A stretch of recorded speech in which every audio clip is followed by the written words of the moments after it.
11th July fashion lifestyle and beauty. अस्सलाम वालेकुम friends, इस वीडियो में मैं आपके लिए एक बहुत बेहतरीन और ख़ूबसूरत और स्टाइलिश चिकनकारी की शर्ट का डिज़ाइन स्टिचिंग का आइडिया लेकर आई हूँ। हम सब लोग आजकल ईद की तैयारी में लगे हुए हैं और हर कोई सोच रहा है कि ड्रेस को किस तरह से सिलवाएं, नेक लाइन कैसी होनी चाहिए, बाजू का फ्रंट का स्टाइल और बाजू का बैक का स्टाइल किस तरह से होना चाहिए, घेरे का डिज़ाइन किस तरह से होना चाहिए। तो इस शर्ट में आपको इन तीनों चीज़ों का हल मिलेगा।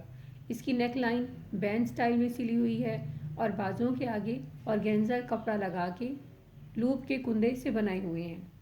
उससे इस शर्ट का फ्रंट लुक बहुत प्यारा हो गया है।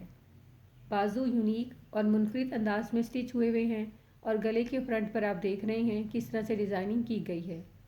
ये सारी चीज़ें मिलकर इस शर्ट को बेइंतहा खूबसूरत और स्टाइलिश बना रहे हैं।